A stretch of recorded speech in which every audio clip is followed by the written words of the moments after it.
पिछले भाग में आपने देखा। तो तुम? डर के मारे गोमती का हलक सूख गया।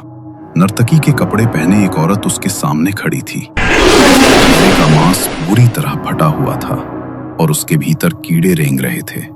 आंखों की पुतलियां सफेद होकर बाहर को आ चुकी थी।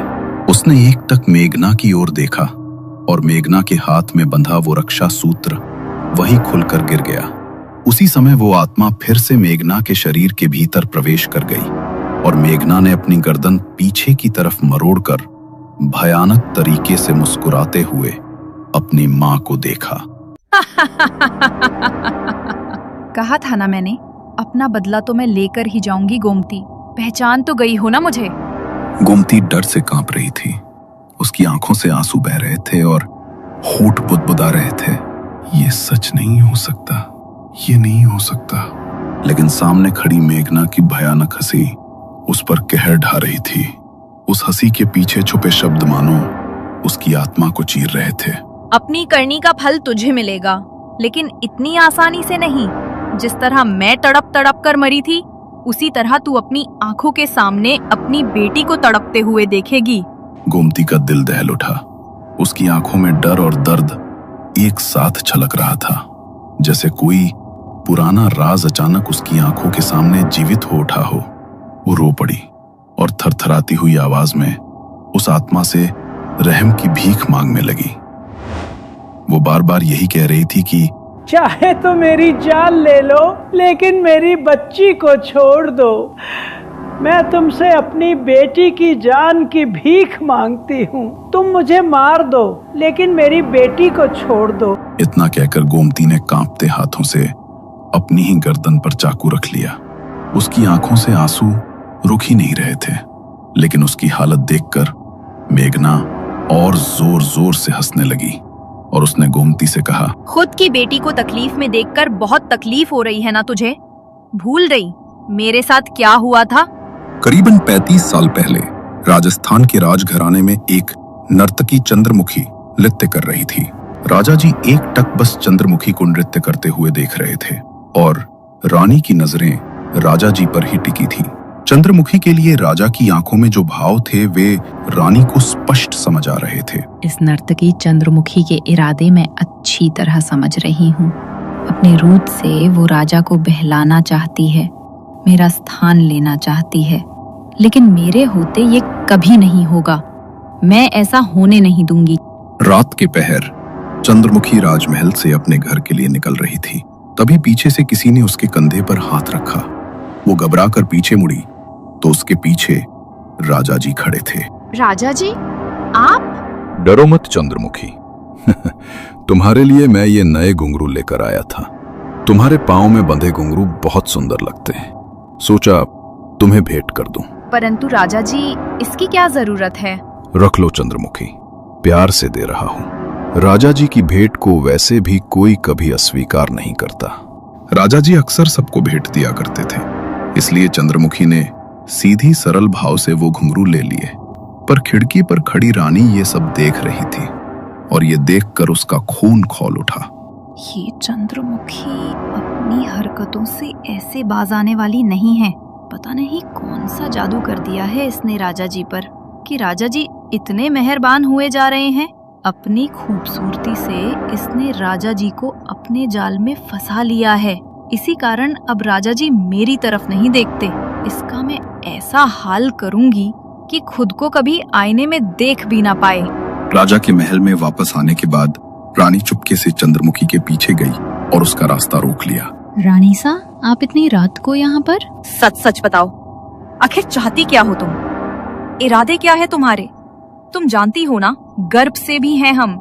राजा का अंश पल रहा है हमारे अंदर। मैं कुछ समझी नहीं रानी सा, आप किस बारे में बात कर रही हैं? तुम मेरी बातों को बहुत अच्छे से समझ रही हो। ज्यादा ना समझ बनने का नाटक मत करो, समझी? मेरे पति पर, राजा जी पर अपनी नजरें टिकाई हुई हो तुम। अपने रूप से उनका ध्यान अपनी तरफ खींचना चाहती हो, मेरी जगह लेना चाहती हो। लेकिन एक बात की गांठ बांध लेना कि मेरे जीते जी ऐसा कभी नहीं होगा।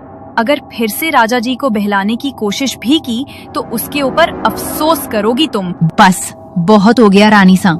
अगर मैं कुछ कह नहीं रही हूँ तो इसका मतलब ये नहीं है कि आप कुछ भी बोलती जाएंगी।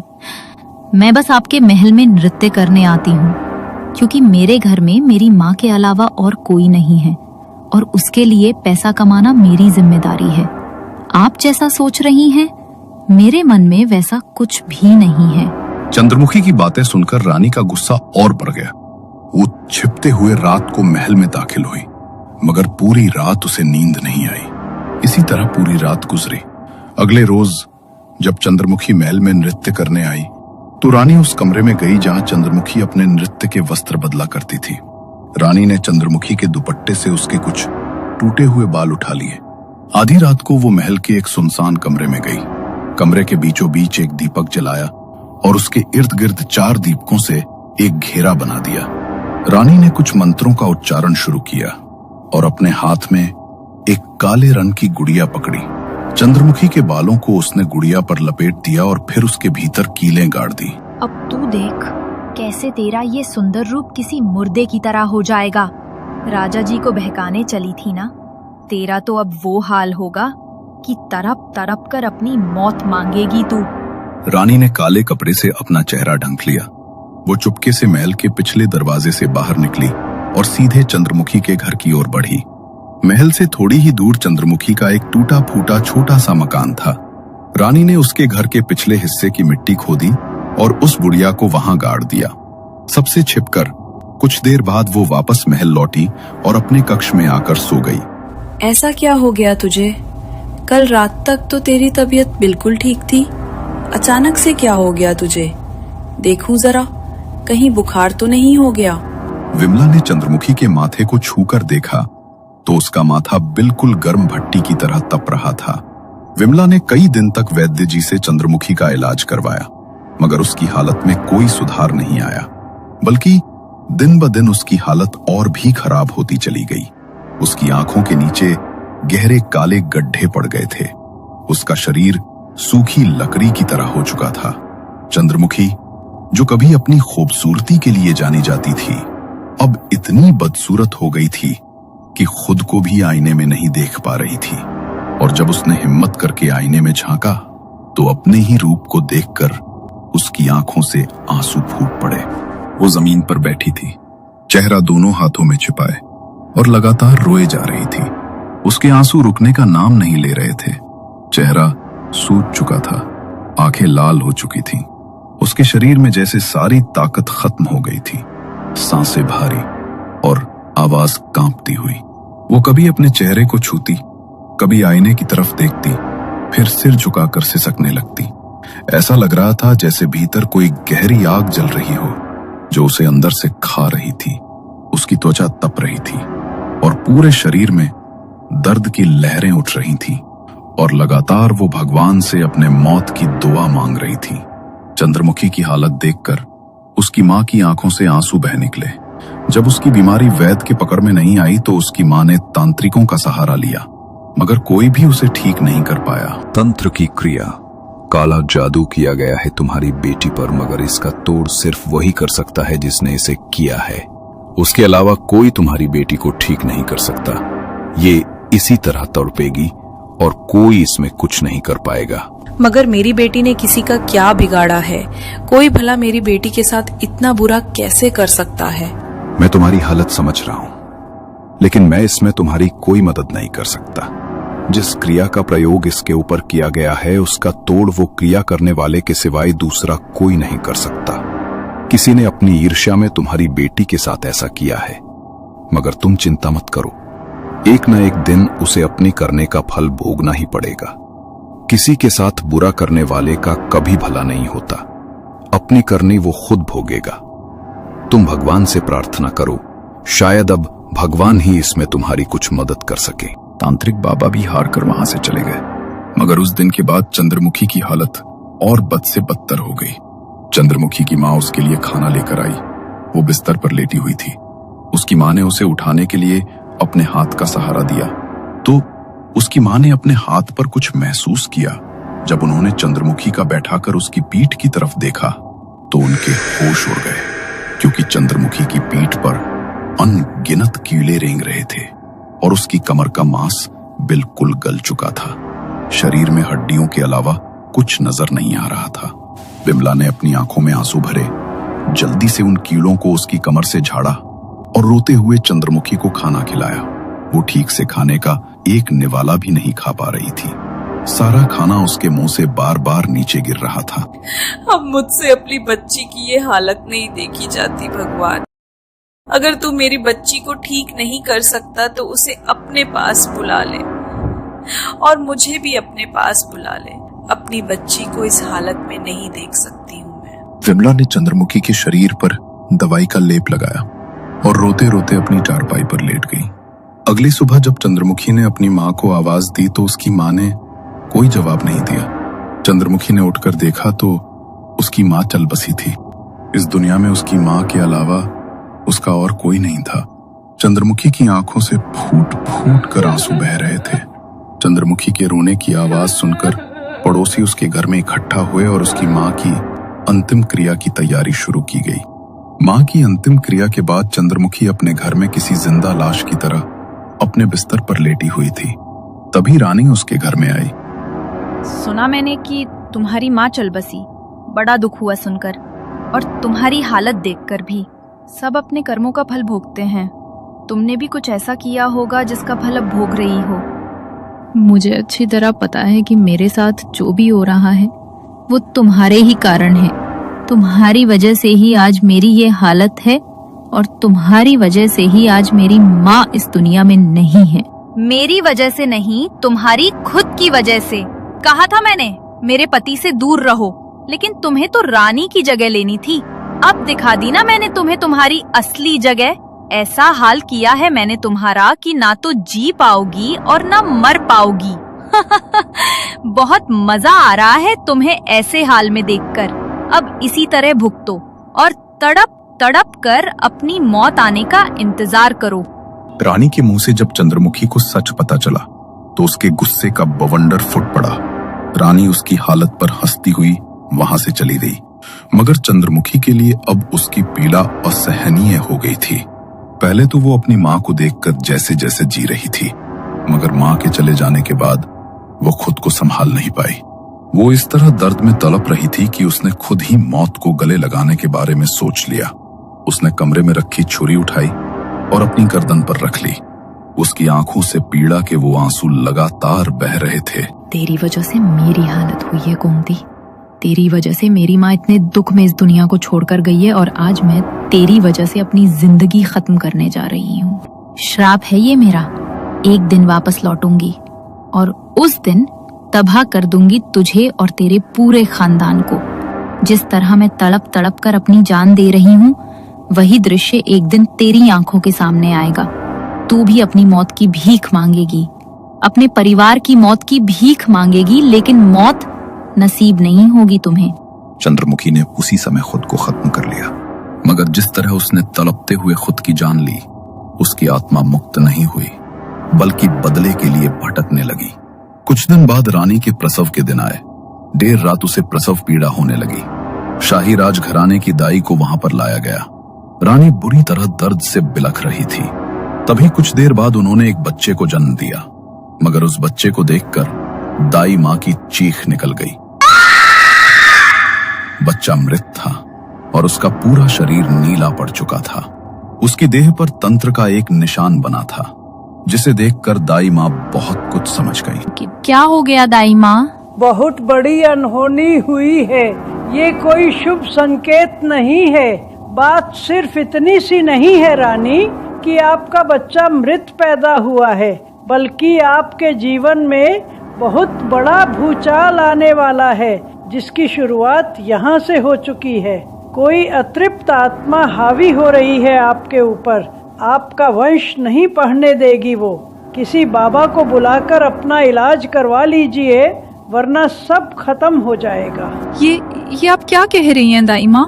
मैं बिल्कुल ठीक कह रही हूँ।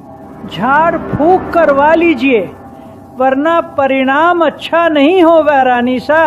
रानी अपने बच्चे की मौत से उबरी भी नहीं थी कि कुछ ही दिन बाद एक रात उसे महल में घुंघरुओं की आवाज सुनाई दी। उस आवाज को सुनकर रानी के पूरे शरीर में डर दौड़ गया। वह पसीने से भीग चुकी थी और भय से उसका पूरा शरीर कांप रहा था। वो घबराते हुए उठी, मगर जैसे ही उसने सामने की ओर देखा, उसके होश उड़ गए। चंद्रमुखी ठीक उसके सामने खड़ी थी। उसका शरीर हड्डियों का ढांचा बन चुका था, चेहरा बुरी तरह सड़ चुका था और वो भयानक तरीके से हंसते हुए रानी की ओर बढ़ रही थी। उसे देखकर रानी अपने कदम पीछे करने लगी, लेकिन लड़खड़ाकर जमीन पर गिर पड़ी। चंद्रमुखी की आत्मा उसके ऊपर झपट पड़ी। रानी जोर से चीखी। उसकी चीख से पूरा महल गूंज उठा। उसकी आवाज सुनकर राजा की आंख खुल गई। राजा दौड़कर आया और रानी को बिस्तर पर बैठाया। क्या हुआ तुम्हें? तुम नीचे कैसे गिर गई? और तुम चिल्ला क्यों रही थी? तुम ठीक तो हो ना? नहीं, वो आई थी। वो मुझे मारने के लिए आई थी। उसने मेरे बच्चे को भी मार डाला था। अब वो मुझे भी नहीं छोड़ेगी। कौन? किसने तुम्हारे बच्चे को मार डाला? और कौन तुम्हें नहीं छोड़ेगी? चंद्रमुखी, चंद्रमुखी की आत्मा, वही आई थी। आप तांत्रिक बाबा को बुलाइए, वरना वो किसी को नहीं छोड़ेगी। क्या? चंद्रमुखी की आत्मा? मगर वो तुम्हें परेशान क्यों करेगी? मला तुमने उसका क्या बिगाड़ा है? डर के मारे रानी ने अपने मुंह से एक शब्द भी नहीं बोला। वो रात जैसे तैसे कट गई। अगले दिन राजा ने एक तांत्रिक को महल में बुलाया। सांझ होते ही तांत्रिक ने महल में एक घेरा बनाया और घेरे के भीतर अग्नि प्रज्वलित करके बैठ गया। उसने कुछ मंत्र पढ़ते हुए चंद्रमुखी की आत्मा को वहां आने का न्योता दिया। तभी रानी का शरीर जोर जोर से कांपने लगा और वह जोर जोर से हंसने लगी।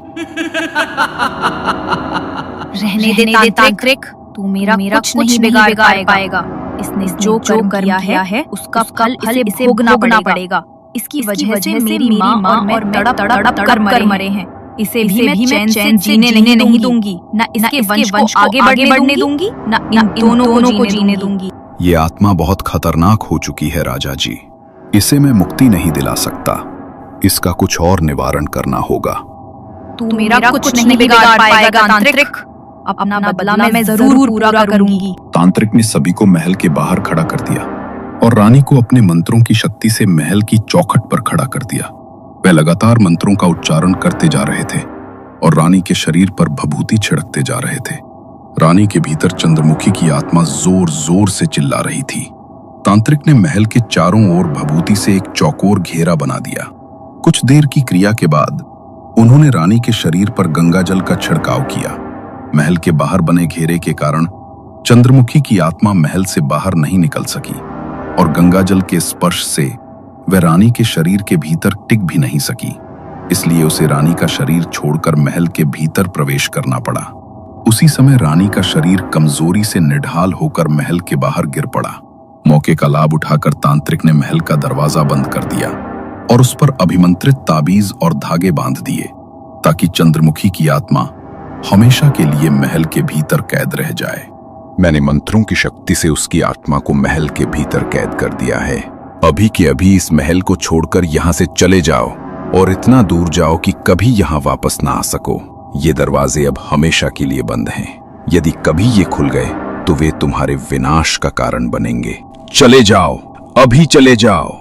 राजा के पास अब कोई दूसरा चारा नहीं बचा था। वह रानी को लेकर दूर एक छोटे से गांव में जाकर बस गया। चंद्रमुखी की आत्मा भले ही महल में कैद कर दी गई थी, लेकिन उसके श्राप से राजा दरिद्र हो गया। ना उसके पास धन रहा, ना ही कोई संपत्ति। समय बीतता गया। रानी ने 7 संतानों को जन्म दिया, लेकिन हर बार संतान जन्म लेने के कुछ ही समय बाद चल बसती। हर नई उम्मीद के साथ एक नई त्रासदी जुड़ती चली गई। 11 साल बाद रानी ने एक बेटी को जन्म दिया, मगर उसी क्षण राजा की मृत्यु हो गई। उस दिन के बाद से रानी मानो श्रापित हो गई थी। धीरे धीरे वही स्थिति रानी गोमती की होने लगी जो कभी चंद्रमुखी की थी। उसकी आंखों में वही खालीपन, वही डर, वही छाया थी। साल बीत गए। उसकी बेटी मेघना बड़ी हो गई। एक दिन खेलते खेलते या शायद किसी अदृश्य ताकत के खिंचाव में मेघना अपने दोस्तों के साथ उसी पुराने महल तक पहुंच गई। वही महल जिसे तांत्रिक मंत्रों की शक्ति से बंद कर गया था। ऐसा लग रहा था मानो वो दरवाजा उसी का इंतजार कर रहा हो। जैसे ही उसने वो दरवाजा खोला, मौत का खेल शुरू हो गया। चंद्रमुखी की आत्मा ने राजा के वंश को पहचान लिया था और शायद वही आत्मा बार बार मेघना के सपनों में उस महल की झलक दिखाकर उसे वहां तक खींच लाई थी। कहा था ना मैंने, अपना बदला तो मैं लेकर ही जाऊंगी गोमती। आज तेरी आंखों के सामने तेरी बेटी को तड़पते देखकर मुझे बहुत सुकून मिल रहा है और तुझे ये देखकर और भी ज्यादा कष्ट हो रहा है। मेरी माँ भी इसी तरह तड़पी थी मुझे देखकर, मगर अब ये तड़प ज्यादा देर तक नहीं रहेगी। गोमती फूट फूट कर रोने लगी। मेघना इस समय निश्चल होकर जमीन पर गिर पड़ी थी। अगली सुबह जब उसकी आंखें खुली तो उसने देखा कि ढांचा बन चुका है। उसके चेहरे की सारी खूबसूरती गायब हो चुकी थी। मांस गलकर जगह जगह लटक गया था और गर्दन पर कीड़े रेंग रहे थे।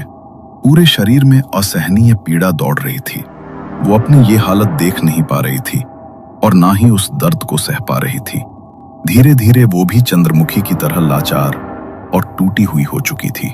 कांपते हुए उसने पास पड़ी छुरी उठाई और अपनी गर्दन पर रख ली। उसे ऐसा करते देख गोमती चीख उठी। वो अपने बेटी के जान की भिख मांग रही थी, लेकिन चंद्रमुखी गोमती की हालत देखकर उस पर जोर जोर से हंस रही थी। माँ, मैं अब और सहन नहीं कर सकती। अब और बर्दाश्त नहीं होता। ये दर्द, ये पीड़ा असहनीय है। मुझसे अब और नहीं झेला जा रहा। इसलिए अपनी जान देने के सिवा अब कोई और रास्ता नहीं बचा है मेरे पास। गोमती की आंखों के सामने ही मेघना ने अपनी जान दे दी। गोमती के किए कर्मों का फल आज उसकी बेटी को भोगना पड़ा। ये सब देखकर वो टूट गई। अपने भीतर की आग और पछतावे को और नहीं रोक सकी। उसने कांपते हाथों से पास रखा छुरा उठाया और अगले ही पल सब कुछ खामोश हो गया। उस दिन चंद्रमुखी का बदला पूरा हुआ। उसकी आत्मा अब मुक्त हो चुकी थी, लेकिन मेघना और गोमती की आत्माएं अब न जाने कितने युगों तक वहीं भटकती रहेंगी, उस पुराने महल में, अपने मोक्ष की